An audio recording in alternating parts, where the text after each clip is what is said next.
horror story about a woman who learned the hard way what happens when doctors can't find the problem, yet your body keeps collapsing, your hair falls out, and every night, something unseen sits on your chest whispering your name. This is the true story of how success at work turned into a battle with black magic, a story of greed, envy, and demonic forces. Stay till the end, because when they discovered the truth, it shocked the entire world.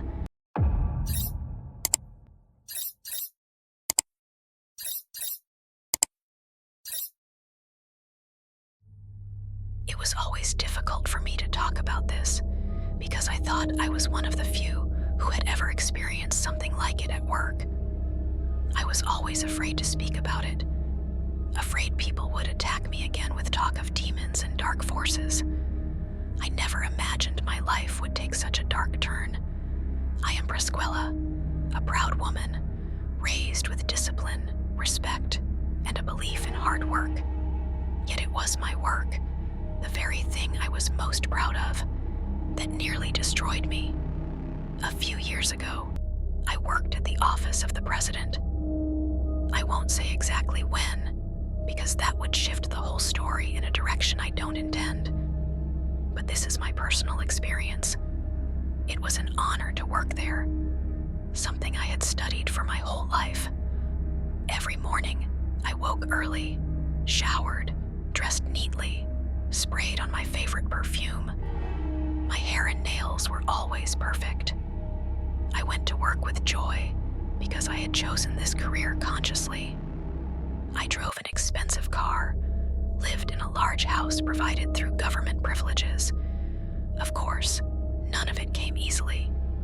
The pressure was immense and the responsibility heavy. I knew the weight of my position. Still, I remained humble, working with passion and dedication. I had a lot to prove as a young woman in such a powerful role. I gave everything to serve my country. My efforts didn't go unnoticed. Promotion after promotion followed, a testament to my discipline. I treated everyone with respect, from the guard at the gate to the ministers walking by. Yet, I began to feel something shift, a tension in the air. Colleagues who once greeted me warmly grew cold. As I climbed higher, I caught them whispering when I passed. Their eyes, sharp, hateful, like blades, followed me everywhere. At first, I thought I was imagining it. Maybe I'm just being sensitive, I told myself, but deep down, I knew something was wrong. It started small: constant fatigue, sleepless nights, headaches that never went away. Then stranger symptoms. My skin turned dull, my hair fell out, and I lost weight even though I was eating normally. I went to the hospital. The doctor ran tests, blood work, scans. Everything came back normal. Yet I could feel my body shutting down. At night, I began to dream of shadows. I heard someone whisper my name, Prisquilla, soft but ice cold. My bed would shake slightly, as if someone was pulling it. And often, around 3 a.m., I'd wake up with a crushing pressure on my chest.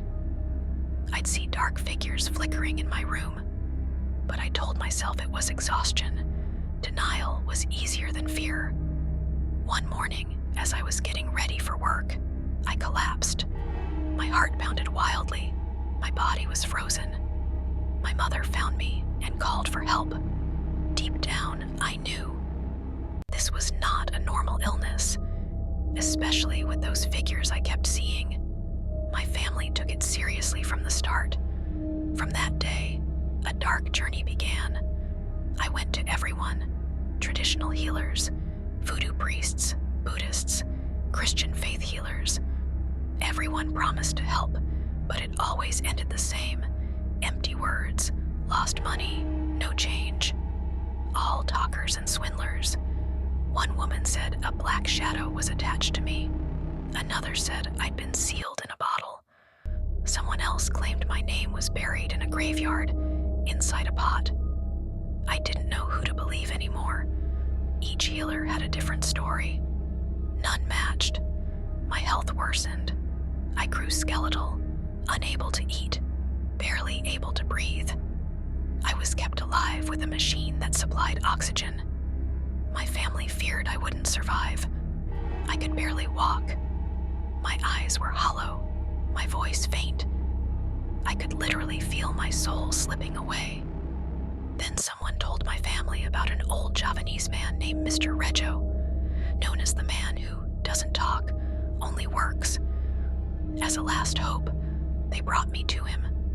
When I entered his yard, helped by my family, I immediately felt something different. The air was still, peaceful. Incense smoke drifted from a clay pot, filling the air with a strange calm. The old man sat beneath a tree, eyes half closed, as if he had been waiting for me. "You've been cursed with black magic by people from your workplace," he said softly.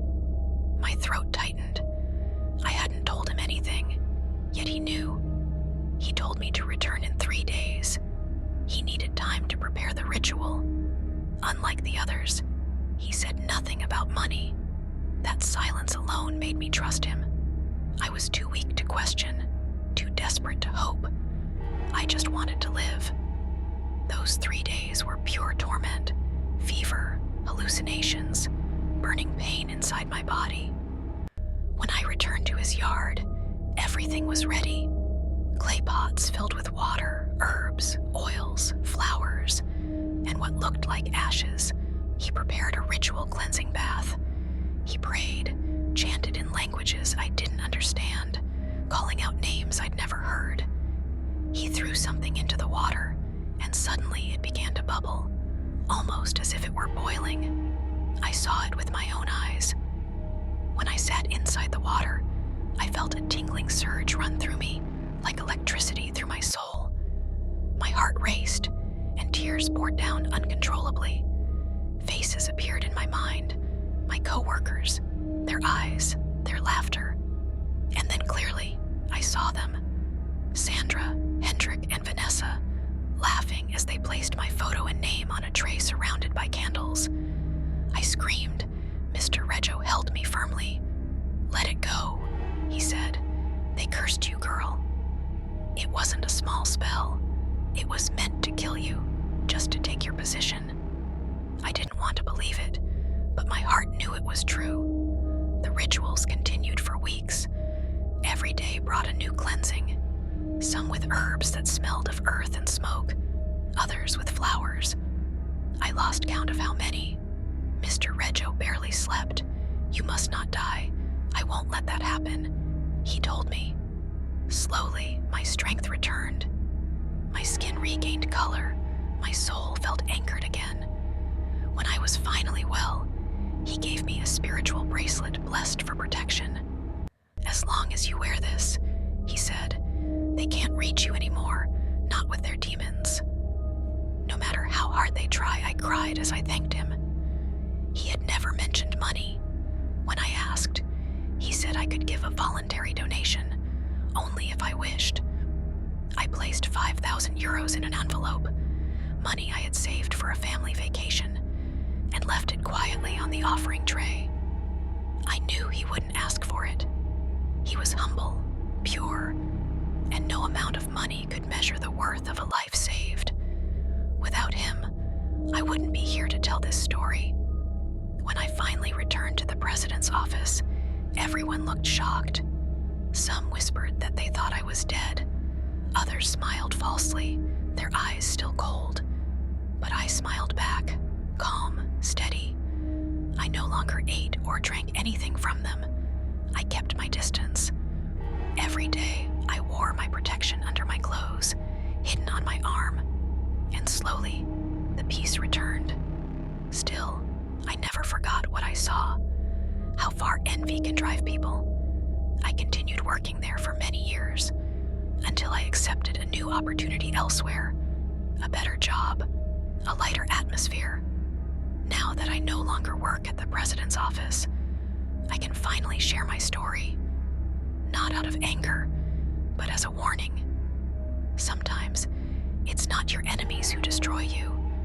It's the ones who stand beside you, the ones who smile with you, eat with you, talk with you, but secretly hope you fall.